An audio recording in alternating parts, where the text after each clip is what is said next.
Hi. ஒரு அழகான கிராமத்தில் லதான்னு ஒருத்தர் வாழ்ந்து வந்துன்னு இருந்தாங்க. இவங்க குடும்பத்தோடு ரொம்ப சந்தோஷமாக வாழ்ந்துன்னு இருந்தாங்க. இவங்களுக்கு 2 பசங்க, ஒரு பையனும் ஒரு பொண்ணும். பொண்ணுக்கு கல்யாணம் ஆயிடுச்சு. பையனுக்கு இதுக்கப்புறம் தான் கல்யாணம் பண்ணணும். இவங்க பையனும் வெளியூரில் வேலை செஞ்சுன்னு இருக்காங்க. லீவுக்கு அப்பப்போ வீட்டுக்கு வருவார். லீவுக்கு ஒரு நாள் வீட்டுக்கு வந்தார். நான் இந்த பொண்ணை தாம்மா லவ் பண்ணுறேன். இவங்க வீட்டிலேருந்து இவ வந்துட்டா. வர வழியில் நான் ஒரு சின்ன கோயிலில் கல்யாணம் பண்ணிட்டேம்மா. உனக்கு சொல்லாதது தப்பு தான், என்னை மன்னிச்சிடுமா. டேய், என்னடா இது? உங்க அப்பாக்கு தெரிஞ்சா என்ன ஆகும்னு தெரியுமா உனக்கு?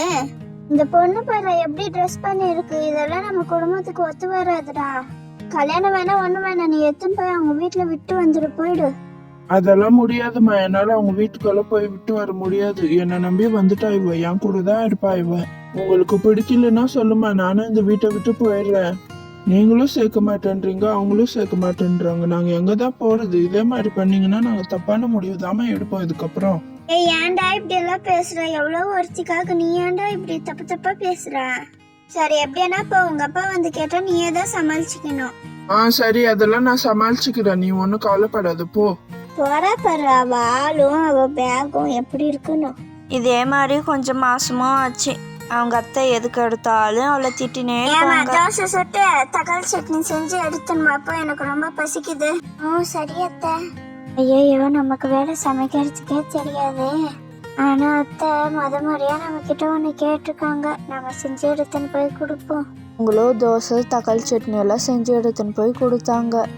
தோசைல என்னம்மா இவ்வளோ உப்பு போட்டு வச்சிருக்க? தக்காளி சட்னில ஒரே காரம், வாயிலே வைக்க முடியல. உனக்கு சமைக்கிறதுக்கு தெரியாதுன்னா சொல்ல வேண்டியது தானே. என் உயிரை வாங்கறதுக்குனே ஒருத்தர் வரீங்க. அப்படி இல்லாத முறையா நீங்க என்கிட்ட கேட்டீங்களா, அதனாலதான் நானே செஞ்சிடலான்னு. செய்ய தெரியலன்னா செய்ய தெரியலன்னு சொல்லணும். கொஞ்ச நாள் ஆக ஆக கவிதாவோட அம்மாவும் கவிதா கிட்ட போன்ல பேசுறதுக்கு ஆரம்பிச்சாங்க. அத்தை, நான் ஏதாவது சமைக்கட்டுமா அத்தை? உன்னை இப்ப யாரன்னா சமைக்கிறதுக்கு கூப்பிட்டாங்களா? சமைச்சு கிழிச்சதெல்லாம் போதும், நானே சமைச்சுக்கிறேன். முதல்ல இந்த மாதிரி ட்ரெஸ் போடுறத நிறுத்து. கொஞ்சம் கூட நல்லாவே இல்லை. எனக்கு இப்படி இருந்தாலும் பிடிக்கவே பிடிக்காது. புடவை கட்டி பூ வச்சு பாரு, எவ்வளவு நல்லா இருக்கும். இப்பதான் உங்க அம்மா பேச ஆரம்பிச்சுட்டாங்களே, சமைக்கிறது எப்படி என்ன நல்லா கேட்டுனுவா. இவ்வளவு நாள் அவங்களுக்கு பொண்ணா எப்படியோ இருந்துட்டா. இதுக்கப்புறம் எனக்கு மருமகளா இருக்கணும்னா அடக்க உடக்கமா இருக்கணும். போய் எப்படி இருக்கணும்னு கேட்டு தெரிஞ்சிடுவா. அப்போ அவங்க அத்தை கவிதாவை ரொம்பவே திட்டாங்க. கவிதாவும் அவங்க ரூம்ல உட்காந்து என்னாச்சு? என்னையா அத்தை ரொம்பவே திட்டாங்கங்க. என்ன கூட்டின்னு போய் எங்க அம்மா வீட்லயே விட்டுட்டு வந்துடுங்க. நான் எங்க அம்மா வீட்டுல இருக்கேங்க கொஞ்ச நாள். கவியும் அவங்க அம்மா வீட்டுக்கு போயிட்டு கொஞ்ச நாள் கழிச்சு வந்தாங்க. கவியை வீட்டுக்கு கூப்பிட்டு போறதுக்கு பிரபாவும் பஸ் ஸ்டாண்டுக்கு வந்திருந்தாரு. என்ன கவி, ஆளே மாறிட்டு இருக்கா? நான் பார்த்து கவி மாதிரியே இல்லையா நீ?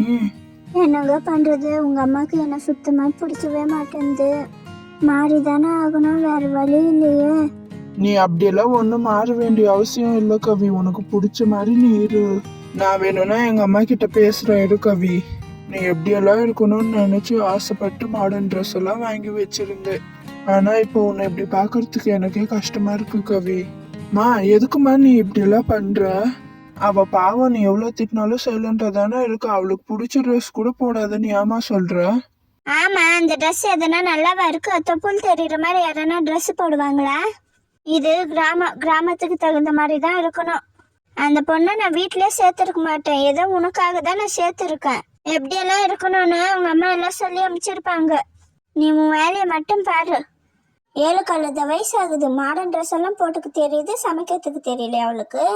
இப்படியெல்லாம் போய் கேளுன்னு சொல்லி கொடுக்குறாள் அவ.